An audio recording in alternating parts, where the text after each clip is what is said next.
live breaking news. We have breaking news, a high-speed motorcycle pursuit. I'm David Ono. And I'm Ellen Leva. This is happening in Burbank. Let's go to Bill Thomas live in Air 7 HD, who's been monitoring this. Bill? Following this chase, it's about 3:20 this afternoon. We got the first reports of this chase out of Rancho Cucamonga, out of the Inland Empire. CHP officers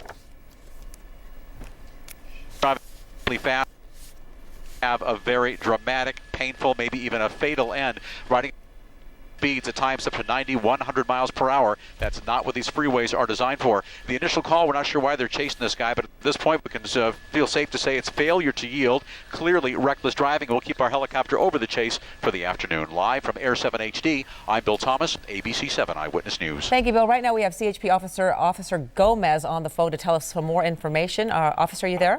Yes, I'm here. What can you tell us about this? Well, we're about 30 minutes into this pursuit. It initially started in the Inland Empire at the 210 freeway right before Indian Hill.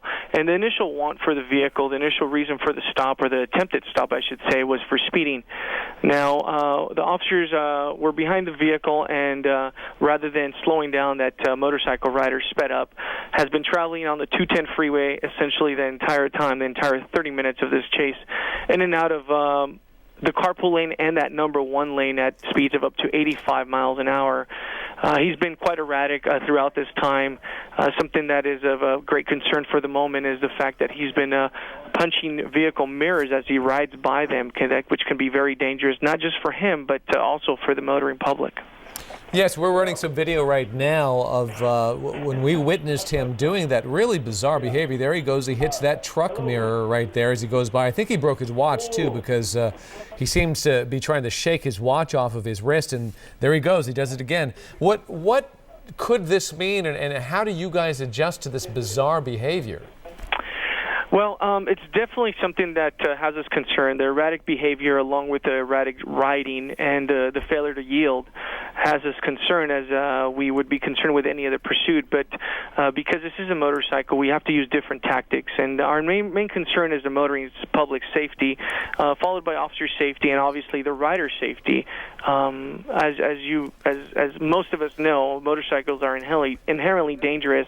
You add the element of riding erratically and maybe not the right mental status, then that makes things a little bit more dangerous. Right, we understand now. We're watching this. This is a live picture now. We understand that you now have motorcycle officers behind this suspect. So you're pursuing him with motorcycles. Give us the reasoning behind that. Well, the reasoning behind that is because of the motorcycle's ability and the riders, the CHP officer's rider's ability. They're able to maneuver a little easier and minimize the danger that we put the public in when we're actually chasing this person. If this motorcycle rider decided to speed up, it would be a lot easier for a motorcycle CHP officer to not only keep up with them but minimize the danger there. Also, it seems to be a very dangerous thing to be pursuing somebody on a motorcycle because you are very vulnerable. Your body is just out there. And the same holds true for the person you're in pursuit of. If he hits anything, he could very well be killed a lot easier than, let's say, somebody in a car. Absolutely. That's absolutely true. Something that we need to remember is our officers are highly trained in motorcycle enforcement, and they spend hundreds of hours on that motorcycle, if not thousands of hours, before they actually become motorcycle officers. And they will use all their skills, and they're not just their motorcycle skills, but their officer safety skills. And in this instance here, where traffic is quite slow, a motorcycle officer would pretty much be the only officer that would be able to keep up with the motorcycle at this time. As we're watching now, he just exited. He's on the shoulder of the freeway, and I guess it's really difficult to keep up with someone driving this erratically as well. That's right. It's not just it's difficult keeping up with the vehicle that's driving erratic. Now, the motorcycle element, and as I mentioned earlier, the ability for the motorcycle to travel through traffic and on shoulders and things of that nature, make it even more difficult, and the risk factor obviously increases as well. Right, yes, that's a perfect example right there of the acceleration a motorcycle has over a car, the way he zipped through traffic, changed lanes, then he took off. So luckily, you do have some officers in pursuit of him on motorcycle, and look, he seems to be exiting right now. Is there a point where he gets so erratic that you pull off the pursuit altogether and just leave the helicopter overhead? Well, the pursuits are fluid and they're ongoing, so there's not one set standard for a pursuit. However, we will determine whether or the risk of gaining him outweigh the gains of capturing him, and we'll act accordingly with either the airship up above or discontinuing the pursuit altogether if the safety element is just too great for the public. And we're watching now as that CHP officer comes very close up to him. What kind of tactic do you use in this sort of circumstance? Well, I'm not at liberty to speak on the tactics that we would use, but we will implement different tactics that we would implement normally on a regular pursuit, and that's something that we train on, and our motorcycle officers train on vigorously. And safety for the public is going to be number one, so that's going to be what determines what we do in this instance. Do you have such a thing as a spike strip for a motorcycle, or could you use the same spike strip on them? And obviously, there's probably nothing like a pit maneuver you would use on a vehicle or a car that you could use on a motorcycle. Is that correct? Well, I'm not at liberty to discuss those tactics that we use with motorcycles, but I can tell you that we do have tactics that we use for motorcycles, and they vary. They would naturally vary from those we use with a vehicle. Right. Wow, scary thing then. All right, so right now you basically don't really know who the suspect is, whether he's armed, what his background is. You just simply know him as a person who was speeding, didn't pull over, and then we see this erratic behavior. That's correct. And the erratic behavior with erratic riding is what has us concerned the most at the moment. The ideal situation would be for this person to simply pull over and give up, and we go from there. The worst case scenario is he injures someone or injures himself as well. Right, we've seen just now he was making some very erratic gestures with his right arm there. We're not really sure what he's trying to do. Right, and as I mentioned, it's going to be a fluid situation, and the people that are going to be the best decision makers in this instance are going to be those officers that are on those motorcycles and those patrol cars behind the suspect. All right. Officer Sal Gomez, thank you so much. You've been a wealth of information for us. Good luck in your pursuit with him. We'll continue to watch this. If you have more to add, we'd love to hear from you on this. But you heard Officer Gomez from the CHP talking to us about this pursuit. All we know right now is he was speeding somewhere near the Inland Empire on the 210 freeway.